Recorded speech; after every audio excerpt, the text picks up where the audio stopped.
Hello' guys, সকলোকে নমস্কাৰ জনাইছোঁ। আজি মই আকৌ নতুন এটা ব্লগ বনাব আহিছোঁ। এয়া আজি মই লখিমপুৰ হেলথিকেৰ কলেজ ফিল্ডত আছোঁ আৰু আজি আমাৰ বহুত ল'ৰা ছোৱালী ইয়াত ৰানিং কৰিলে আৰু এতিয়া 200 মিটাৰ ৰানিং কৰি আছে আৰু 400 মিটাৰ ৰানিং কৰি আছে। ইফালে সাজু হৈ আছে মানুহ। চাওক গাইজ,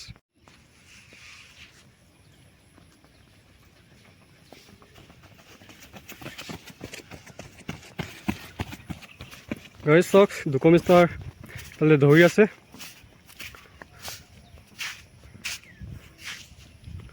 কিমান টাইম লাগে চাওক গাইজ। 200 মিটাৰ সিহঁতি এতিয়ালৈকে 5-6বাৰমান মাৰিলে 200 মিটাৰ। এইটো 7 নম্বৰ লিষ্ট। চাওক গাইজ, এই ঘৰৰ ওচৰলৈকে 200 মিটাৰ হয় গাইজ। চাওক তালৈকে 200 মিটাৰ হয়। ফিল্ডটো ইয়াত পানী নাই। আমাৰ গোটেই এইফালে OPD কলেজ ফিল্ডত পানী হৈ গ'ল। সেইটো কাৰণে আমি ইয়াত ৰানিং কৰিব আহিলোঁ।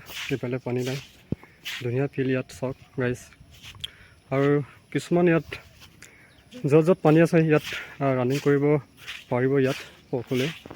গাইজ চাওক, ইফালেও আকৌ মাৰিব আহিছিল কেইটামান, সিহঁতে অথনিৰ পৰা মাৰি আছে।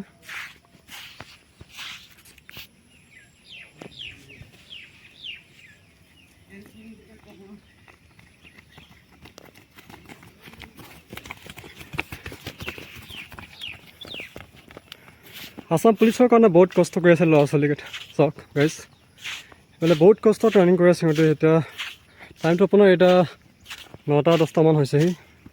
এইটো মই তেতিয়া সিহঁতে ৰানিং কৰি আছে। ময়ো ৰানিং কৰিলোঁ। লং জাম্প মাৰিলোঁ আৰু চিন আপ মাৰিলোঁ। এই আমাৰ লং জাম্প। এইটো চাওক, ইয়াৰ পৰা ইয়ালৈকে 17 ফুট হয় এইটো।